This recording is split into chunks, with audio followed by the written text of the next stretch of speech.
Iniwan ko na lamang muna sila sa sala para magtimpla ng kape. Ilang minuto lang din ay bumalik na rin ako para ibigay ang kanilang mga coffee. Pagbalik ko ay gising na si Owen at ganoon pa rin naman si Kuya Oscar. Oh, thank you again, Abby. Pasalamat ni Kuya Oscar na maibigay ko ito sa kanya. Nang balingan ko si Owen ay masama ang mga tingin dito sa akin. Where's mine? Siyempre hindi ko makakalimutan yung sayo. Ibinigay ko sa kanya ang coffee niya. Tamang-tama, nang mailapag ko ito sa table ay bigla niya na lamang hinawakan ng kamay ko sabay hila, kaya naman napaupo ako sa tabi niya. Nagulat ako sa ginawa niya. Nanlaki tuloy ang aking mga mata. Dito ka lang sa tabi ko. Nalalasing nitong sabi sa akin. Napaawang na lamang labi ko dahil sa sinabi niya. Nakatingin sa amin ang Kuya Oscar niya. Sunod-sunod ako napalunok dahil nakatitig siya sa labi ko. Tumikim na lamang ako para hindi matuloy ang binabalak ni Owen na halikan ako. Alam ko nga halikan niya ako. Napatayo ako nang wala sa oras. May gusto pa ba kayong kainin? Para naman mawala ang tensyon na nararamdaman ko sa mga oras na ito. Hindi lang kami ni Owen ang tao dito, kundi nandito din si Kuya Oscar. Nakakahiya dahil nakatingin ito sa amin. I told you to just sit here next to me. Why are you so stubborn, ha? Di makalipad? Muli niya naman akong hinila para mapaupo sa tabi niya. Nasubsob pa nga ako sa dibdib niya. Narinig ko ang pagtawa ni Kuya Oscar. Ano na kaya ngayon ang iisipin ni Kuya Oscar? Nakagat ko na lamang ulit ang aking labi. Ang bigat mo. Akala ko pa naman may himas-himasan sa kape ang lalaking ito. Bakit parang mas lalo pa yatang nalasing? Pareho sila ni Kuya Oscar na katulog sa sala. Iniwan ko lang sandali. Pagbalik ko, tulog na silang dalawa. Hindi ko naman kayang makita na nahihirapan ang asawa ko. Nakabaluktot na kasi ang katawan nito dahil nag-aagawan silang dalawa ni Oscar sa space ng couch. Kahit ako nagtaka kung paano ko siya nadala dito. Sa bigat na Owen, nakayanan ko siyang dalhin ditong mag-isa. Nakakapaglakad pa kasi ito pero nakapikit ang mga mata. Aalis na sana ako ngunit natigilan ako nang mapa ako ang paningin ko sa kanyang mukha. Tangos ng ilong, ang nipis ng labi, namumula ang pisngi at ang ganda-ganda pa ng mga mata. Hinaplos ko ang kanyang mukha. Napaungol ito. Bigla ko tuloy inalis ang kamay ko. May naisip lang ako. Ano kaya kung halikan ko to? Wala din naman siyang malay, hindi niya ako masasita. Napangiti na lamang ako. Una kong hinalikan ng kanyang pisngi. Dinampian ko lamang ito ng halik. Isa pa sa kanyang tungkay ng ilong at hindi ko na pinalagpas pa ang kanyang labi. Ilang beses kong dinampian ng halik ang kanyang labi. Nagulat na lamang ako nang hawakan niya ang kamay ko. Nagtama ang aming paningin. Napangiti ako. Hey, asawa ko. Abot tayo nga ang itinabati ko. Namumungay ang kanyang mga mata. Hindi ka agad ito nakapagsalita. Nakatitig lang sa akin. Alam kong maganda ako. Huwag mo kong titigan ng ganyan. Pinagnanasahan mo ba ako? Nalalasing nitong tanong sa akin. Ngumiti na lamang ako. Kung sasabihin ko bang oo, anong gagawin mo? Hamon ko rito. Bigla na lamang niya akong hinila kaya naman napasubsob ako sa dibdib niya. Hinawakan niya ang aking mukha at pinatingala sa kanya. Unti-unti lumapit sa akin ang kanyang mukha. After ng ilang segundo, doon ko naramdaman ang paglapat ng kanyang labi. Napapikit ako. Ang sarap talagang humalik ng asawa ko. Nang imulat ko ang aking mga matay, nakapikit na rin ito. Mukhang nakatulog na yata habang humahalik sa labi ko.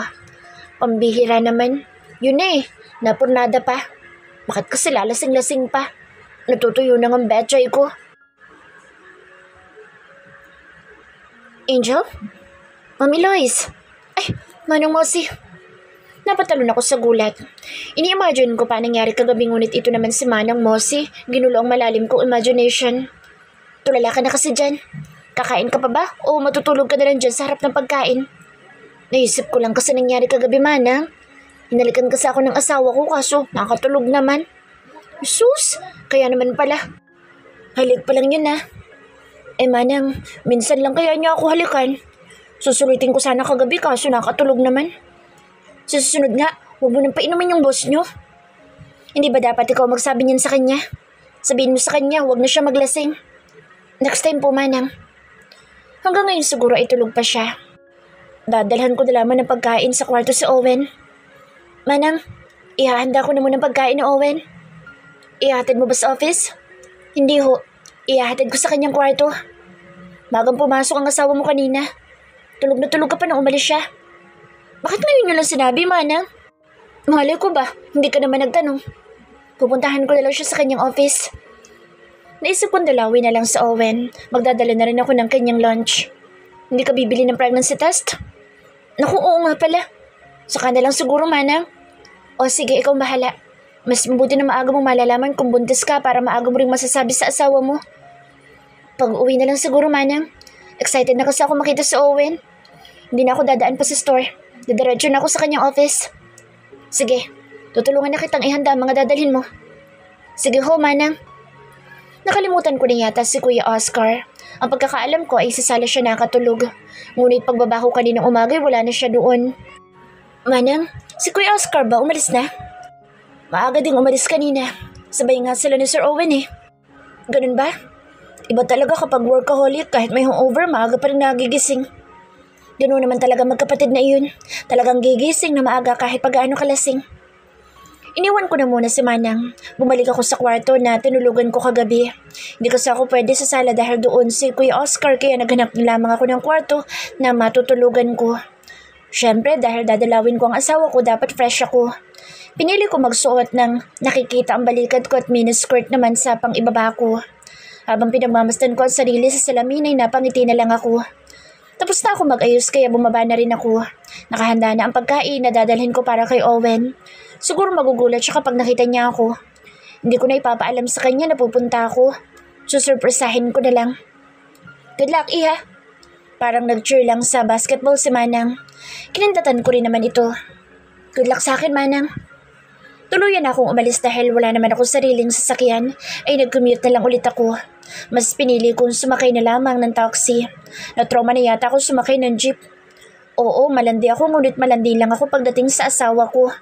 Akala yata ng lalaking iyon ay papatulan ko siya. Dapat lang din sa kanyang makulong. Nakalaya na kaya ang manyakas na iyon? Wala na kasi akong balita pa sa manyakas na nambasto sa akin. Hindi ko alam kung ilang taon siyang makukulong. Ibinabanan ako mismo sa tapat ng building. Ilang minuto lang ay nandito na rin ako. Safe akong nakarating. Salamat kay Manong taxi driver. Naglalakad ako papasok ng building nang bigla akong narinig na may tumatawag sa akin. Angel! Napalingon naman ako. Ang laki ng ngiti ng babae sa akin. Parang kilala ko rin ito ngunit hindi ko lang matandaan. Ikaw nga! Tuluyan na siyang nakalapit sa akin. Anong ginagawa mo rito? Tanong nito sa akin.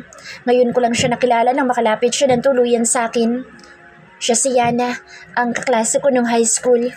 Hindi ko siya makakalimutan dahil siya yung kaklase kong napakayabang. Hindi ko siya kaibigan. Kaaway pwede pa. Napadala ko dito. Sagot ko. Ganun ba? Ano na ngayon pinagkakaabalahan mo? Ang balita ko hindi ka nakatapos ng college. Hanggang ngayon hindi pa rin yata siya nagbabago. Oo. Hindi ako nakatapos ng college. Sayang naman. Sana ngayon nagtatrabaho ka na rin sa ganitong klaseng building. Ako kasi, nagtatrabaho dito bilang assistant. Pagmamalaki niya. At ang gwapo pa ng boss ko. Dagdag pa niya. Kung ganun, congrats. Thanks. So paano? Mauna na ako sa'yo.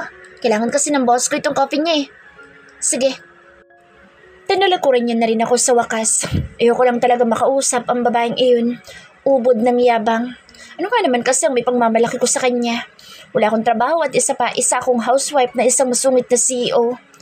Natigilan ako na maalala si Owen nga pala nagmamayari ng building na ito. Sino kayang tinutukoy na boss ni Yana? Si Owen kaya o si Oscar? Para malaman ay nagmadali na akong pumasok sa loob. Kinausap ko kaagad ang nasa front desk. Mom, do you have appointment for Mr. Valiaga? Tanong dito sa akin. Wala. Pero asawa niya ako eh. Siguro naman pwede ko nang i-reveal ang sarili ko bilang asawa. Bakit ba kasi kailangan itago pa? Kasal na kami kaya may karapatan ako ipaalam sa lahat na asawa ko. Para na rin wala nang ibang lalandi kay Owen. Tinignan lamang niya ako mula ulo hanggang aking bewang. Hindi niya na kasi makita pa ang aking talampakan. Para bang ayaw niya pa akong paniwalaan. Asawa ko ni Owen Valiaga kaya pwede bang papasukin mo na ako? Sorry po ma'am, pero ang alam ko po ay wala pang asawa si Mr. Valiaga. Asawa niya nga ako. Pagpipilitan ko. Sige po ma'am, tatawagan ko lang ho si Mr. Valiaga. Naghintay pa ako na ilang minuto ngunit hindi pa rin ako pinapapasok. Binabantayan na nga ako ng guard para lang hindi tuluyang makapasok sa loob. Ano ba Owen? Hindi mo ba ako papapasukin? Manong, hindi ba't nakita niyo na ako? Pumunta na ako dito noon. Pakilala ko sa guard na kalbo. Nakausap ko na siya noong pumunta rin ako dito. Pasensya na, hindi kita matandaan. Sagot nito. Napakamot ako sa ulo nang wala sa oras. Lalamig na itong dala kong pagkain. Maya-maya lang din ay narinig ko ang pag-ring na cellphone ko. Alam kong wala ibang tatawag sa akin dahil si Owen lang naman na nakakaalam ng number ko. Hindi nga ako nagkakamali. Speaking of evil, where are you?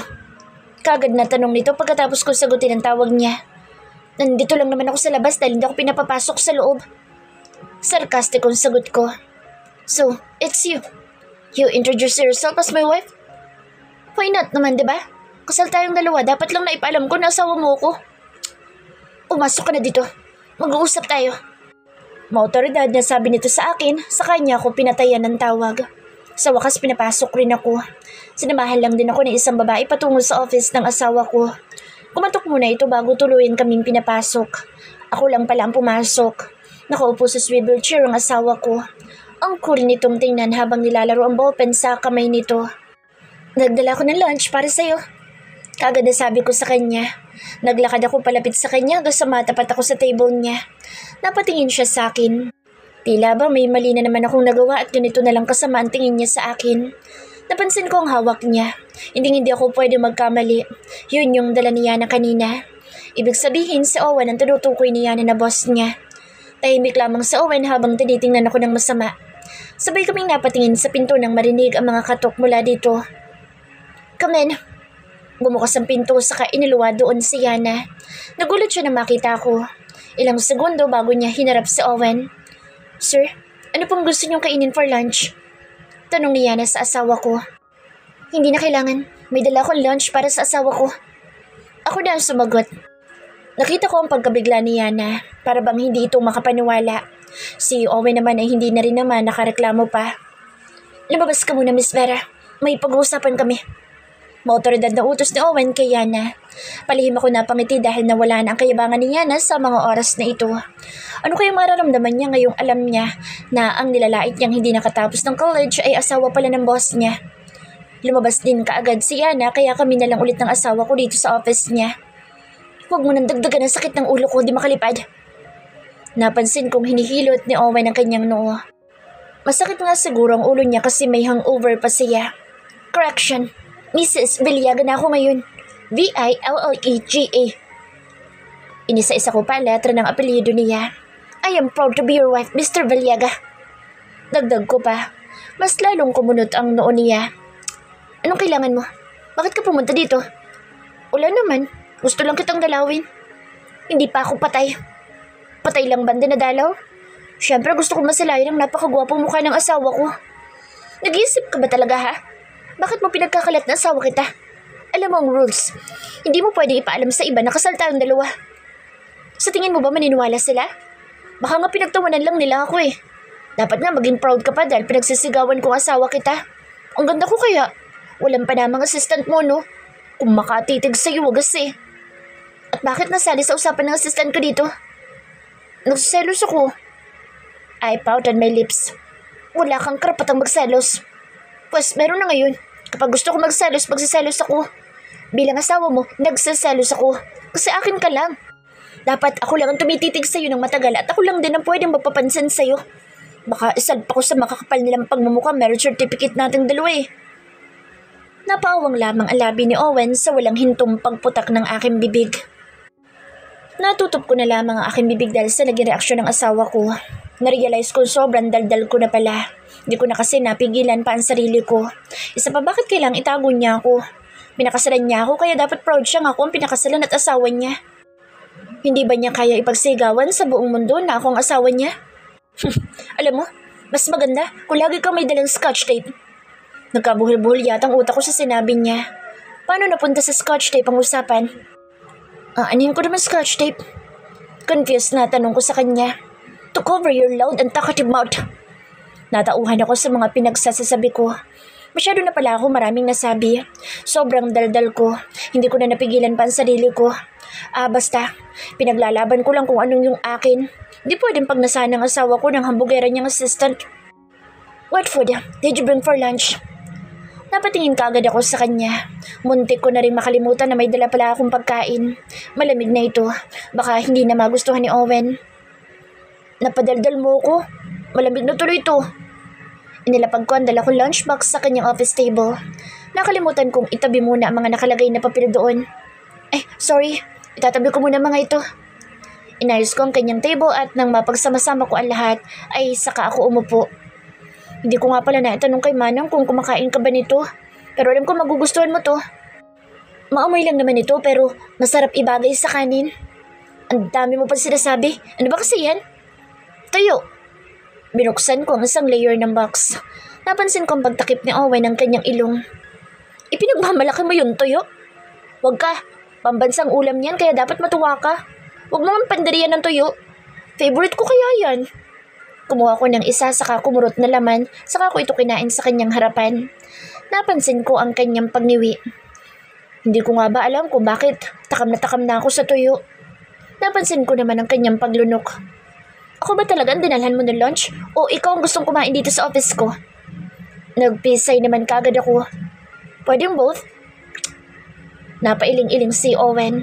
Binuksan ko na rin ng isang layer pa. Ang laman nito ay sinigang na baboy. Teka kung magugustuhan ito ni Owen. Hindi lang naman to yun, dala ko eh. Siyempre, nagdala din ako ng sabaw. Ito, sinigang na baboy. Binuksan ko na rin isa pang box. At siyempre, hindi mawawala ang steak. Mukhang natatakam na yata siya. Kumain ka na, sabi ko sa kanya. Kinuha niyang kutsara at tinidor. Nagsimula na siyang kumain. Mukhang ako pa yata mabubusog habang nakatingin sa kanya. Subuan na kita. Kumuha na rin ako ng tinidor at kutsara, saka hinati ang steak at isinubo iyon sa kanya. Hindi ko nga inaasahang tatanggapin naman niya. Mamaya-maya lang ay maubo-ubo na ito. Hindi ko pala nahahati sa maliit na piraso ang sinubo ko sa kanya. Punong-puno tuloy ang bibig niya. What? Teka. Nataranta ako. Kinuha ko ang dala kong tubig at binuksan ito. Eto, tubig.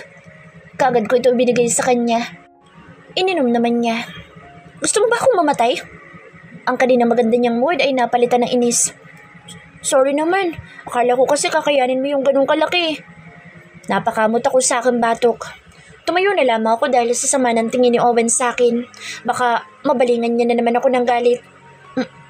Maglalakad-lakad na lang muna ako sa labas. Paalam ko sa kanya. Hindi ka pwede sa labas. Bakit naman? Mas lalo niya ako sinamaan ng tingin. This is not a mall where you can go for a walk. Papasyalan ko lang naman si Kuya Ethan. Tinalikuran ko na ito. Nagulat na lamang ako nang biglang kumalabog ang kanyang mesa. Napatingin ka agad ako sa kanya. Pinukpok mo ba yung mesa? Tanong ko naman sa kanya. Umupo ka dyan at hintayin ako. Hihintayin kita? Bakit? Saan ba tayo pupunta? Sasabay ka sa akin pa uwi. Napangiti naman ako. Sige, magiging behave ako rito. Hihintayin kita. Gusto ko yung idea mo. Kaya bilisan mo na, hobby. Hihintayin ka ng baby mo. Malambing kong tugon sa kanya. Hindi na rin naman na ito nagsalita. Tapos na siyang kumain kaya naman inayos ko na ang mga ito. Bumalik na rin naman na siya sa ginagawa niya. Pwede ko bang hugasan ito? Bahagya siyang napatingin sa akin. There is a sink over there on the left. Turo niya sa bahagi ng kanyang office. Wow, nandito lang sa loob ng office mo, lababo mo. Ang social naman. Parang bahay na rin pala to. Pwede ka rin siguro maglaba dito o di kayo magluto. Sinamaan niya lang ulit ako ng tingin. You're disturbing me. Mariin na sabi ni Owen, kaya naman nagbadali na akong kumilos. Sungit talaga. Pagkatapos ko siyang dalhan ng pagkain, ito lang sasabihin niya. Pinaghanda ko pa siya tapos wala man lang salamat. Eto na, aalis na. Huhugasan ko na to. Nagmadali na ako umalis sa kanyang harapan para pumunta sa sarili niyang lababo. Habang naguhugas ako ay minarinig akong boss babae. May kausap sa Owen. Kaagad ko sinilip ito at nakita ko ang dati kong kaklase noong high school. Si Yana na assistant kayo ng asawa ko. Sir, magpapadala pa ho ba ako dito ng lunch niyo? No need, Yana. I'm full. Napangiti ako sa naging sagot ng asawa ko. Buti na lang nabusog siya sa dala ko. Sige po, sir. Lalabas na ho ako. Yana. Natigilan ako sa pagtawag ng asawa ko kay Yana. Bakit Yana lang? Di ba dapat tinatawag niya sa last name si Yana? Bakit sa akin palagi niya akong tinatawag sa last name ko? Di makalipad na nga ang apelyido, pinagdidiinan pa niya. Parang pinagdidiinan niya yatang hindi ko siya maaabot. Yes, sir? Napansin ko ang pagngiti ng matamis ni Yana. Bruhang to, asawa ko yan. Kung makangiti ka naman, wagas. Sinabihan mo pa na gwapong asawa ko. Sigurado ko may pagnanasang baing to sa asawa ko. Nothing. I changed my mind. You can leave. Yumuko lamang si Yana sa katuluyan ng lumabas. Ano kayang gusto sabihin ni Owen? Bakit hindi niya itinuloy? Tapos na ako maghugas. Ilang minuto pang hinintay ko hanggang sa makatulog ako. Nagising na lamang ako nang maramdaman kong may tumatapik sa balikat ko. Pagmulat ko ng aking mga matay, mukha ni Owen ang nasilayan ko. Uuwi na ba tayo? Tumayo na rin kaagad ako. Medyo nahilo pa nga ako dahil sa biglaan kong pagtayo. Kumapit na lamang ako sa asawa ko. You okay? Napansin ko ang kanyang pag-aalala. Medyo nahilo lang ako. Nahihilo ka pa rin ba? Napangiti na lamang ako dahil sa naging tanong niya. Minsan talaga nakikita ko nag-aalala din sa akin ng asawa ko. Hindi na, kayang-kaya ko na maglakad. And good. Hindi ko alam kung bakit pakiramdam ko itinatago pa rin ako ni Owen. Hindi kami sa front dumaan kundi sa back exit. Iniwan pa nga niya ako sa back parking lot dahil kukunin daw muna niya ang kanyang sakyan na nakapark sa harapan ng building. Ako lang tuloy mag-isa dito. Bigla akong kinabahan. Mga kotse lang kasama ko rito. Para bang mga napapanood ko sa horror movies na bigla na lang may sumusulpot na may dalang itak at tatagain yung mga tauhan sa movie. Maya-maya lang din ay may bumisina. Napangiti ako nang makita si Owen. Akala ko hindi niya na ako babalikan. Nagmadali ako lumapit sa kotse niya. Hindi niya man lang nga ako pinagbuksan. Pero ayos lang, at least binalikan niya ako. Pinaharurot niya ang kotse. May gusto ka bang puntahan? Baling niya sa akin. Wala. Bakit? I was just thinking if you want to watch a movie. I bit my lower lip. With you? Excited na tanong ko sa kanya. Binalingan niya naman ako. Why? Is there anyone else you want to be with? Malapad ako napangiti. Ikaw lang gusto ko makasama. Ninitaan ko siya ng napakatamis. Hindi na rin naman na ito nagsalita pa. Tahimik na lang ulit kami sa biyahe. Ay shit, nakalimutan ko yung sadya ko. Bibili nga pala ako ng pregnancy test. Paano ko malalaman na buntis ako kung hindi pa ako makakabili nun? Hindi ko muna kasi papaalam kay Owen ang pagbili ko ng PT. Dapat sekreto muna para kapag nalaman ko na ang result ay susurpresahin ko na lang siya. Napansin kong nandito na kami. Ipinapark niya na ang kotse niya sa parking lot. Seryoso? Manonood ba talaga tayo ng movie? Hindi niya man lang ako sinagot. Kung ganoon, this is our first date. Itatala ko kaagad dito sa diary ko pag uwi natin. Masayang-masaya na sabi ko sa kanya. Hindi niya man lang pinansin ang pagiging masaya ko. Kagad ito lumabas sa kotse at pinagbuksan naman niya ako sa pagkakataong ito. Salamat. Abot nga yata ang ngiti ko nang papasok kami sa mall. Manonood yata kami ng sine. Akala ko nga sa bahay lang kami manonood ng movie pero hindi ko inaasahang dadalhin niya pala ako dito. Kahit papaano, sweet din naman ang asawa ko. Naisip niya pa ito. Hindi man niya nagawang hawakan ng kamay ko, ako na mismo ang mawak sa kamay niya. Napatingin ka agad siya sa akin dahil sa ginawa ko. Nginitaan ko lamang ito. Akala ko nga hahawiin niya ang kamay ko, ngunit ang saya ko dahil hindi niya yun ginawa. Kinikilig ako. Ang lakas ng tibok ng puso ko sa mga oras na ito, ngayong magka-holding hands kaming dalawa. Napapakagatlabi na lamang ako. Dumaan muna kami sa food stall para bumili ng french fries at popcorn. Nag-Starbucks na rin kami bago tinahak namin ang sine. Anong gusto mong panoorin? Baling sa akin ni Owen. Pinapipili niya ako. Ang una ko napansin ay ang unang tikim. Para kasing tugma sa nangyayari ngayon. First date namin kaya dapat yun din ang panonoorin namin. Yung unang tikim. Gusto kong panoorin yung unang tikim. Bigla na lamang nasamid sa sarili laway sa Owen ang sabihin ko iyon sa kanya. Are you sure? Yup. Bakit ba parang ayaw niya? Hindi naman horror yun eh. At saka hindi rin comedy. Sure akong drama yun. Just wait for me here. Iniwan niya ako. Siguro'y kukuha na siya ng ticket para makapasok na kami sa loob. Ilang minuto lang nakabalik na siya. Samantalang yung iba'y napakahaba ng pila. Nakakapagtaka, nakakuha siya kaagad ng ticket. Let's go. Bumaba ang tingin ko sa kamay niyang nakahawak na ngayon sa kamay ko. Kinikilig na naman ako. Siya na ngayon na nagkusang hawakan ako. Umupo kami sa bandang gitna. Happy? Tanong pa niya sa akin. Sobra. Sagot ko naman. Binuksan ko na ang popcorn. Nagsisimula na rin ang movie na napili ko, pero bakit parang iba yata itong napili ko? Bakit? Bakit kitang suso? Nanlaki ang mga mata ko. Ang awkward sa feeling na ito. Ito pala yung movie na napili at kasama ko pa sa Owen. Sunod-sunod ako napalunok. SPG pala yung napili ko. Hindi horror at hindi rin comedy pero porn. Filipino porn? Buti na lang suso lang yung nakikita. Diyos ko. Kagatlabi na lamang ako habang sa Owen ay hindi ko na alam kung anong nagiging reaksyon dahil iniiwasan kong mapatingin sa kanya. Napatingin na lamang ako sa paligid. Kanya-kanya sila ng halikan sa kanilang mga jowa habang nanonood. Diyos ko, buti pa hindi nila ako tumingin sa paligid ko. May inggit lang pala ako. Habang kami ni Owen halos hindi na nga makatingin sa isa't isa. Nasa kalagitnaan na kami ng movie. Hindi ko talaga may imagine yung dalawang babae sa isang lalaki. Diyos ko, pasimple kong sinulyapan sa Owen. Tila ba naging tuod na ang kanyang katawan habang nanonood. Hinawakan ko ang kamay niya. Pinisil naman niya ang kamay ko. Sunod-sunod na lamang ako napalunok dahil may kung anong lumukob na kuryente sa buo kong katawan sa mga oras na ito. Napatingin sa akin si Owen. Ang mga mata niya namumungay na.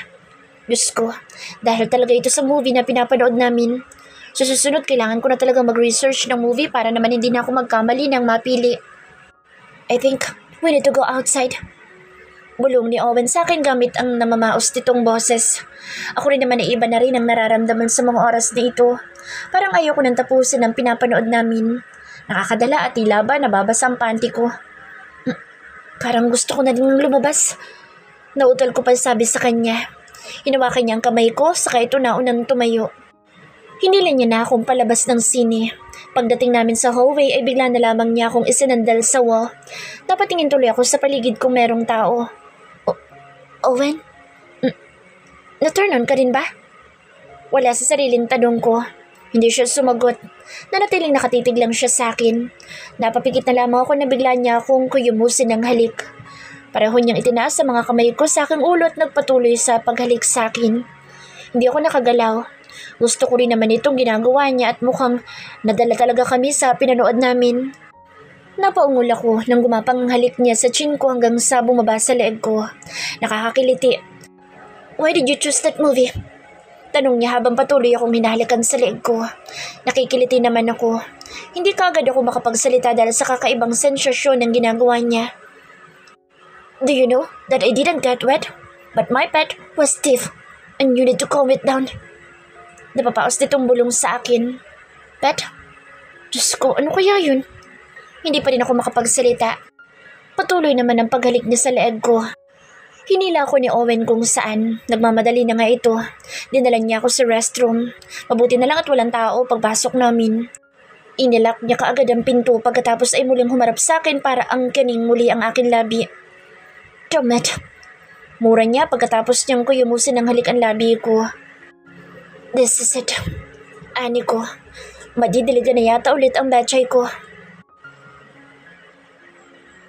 Matapos ang mainit na tagpo sa pagitan naming dalawa ay kumuha siya ng tissue saka ibinigay sa akin. Fix yourself. Utos niya sa akin. Pagkatapos kong magpunas ng tissue ay inayos ko aking damit, aking panty at ang aking skirt. Nang matapos ay pinasadahan ako ng tingin ni Owen. Are you done? Tumango na lamang ako. Hinawakan niya ang kamay ko, saka sabay kami lumabas ng cubicle. Paglabas namin ng restroom ay pinagtinginan kami ng mga taong nakapila sa labas. Ang gwapo. Narinig kong ani ng kababaihan. May jowa na. Segunda naman ang iilan. Siguradong gumawa sila ng milagro sa loob. Rinig ko ang kanilang mga usapan habang dinadaanan namin sila. Nang balingan ko sa Owen ay dead malamang ito. Hanggang ngayon hawak niya pa rin ang kamay ko. Naka-holding hands pa rin kami. Sino ba naman mag-aakalang dito mismo sa loob ng mall at sa loob ng restroom niya pa pala ako didiligan. Tumikim ito saka tumigil sa paglalakada.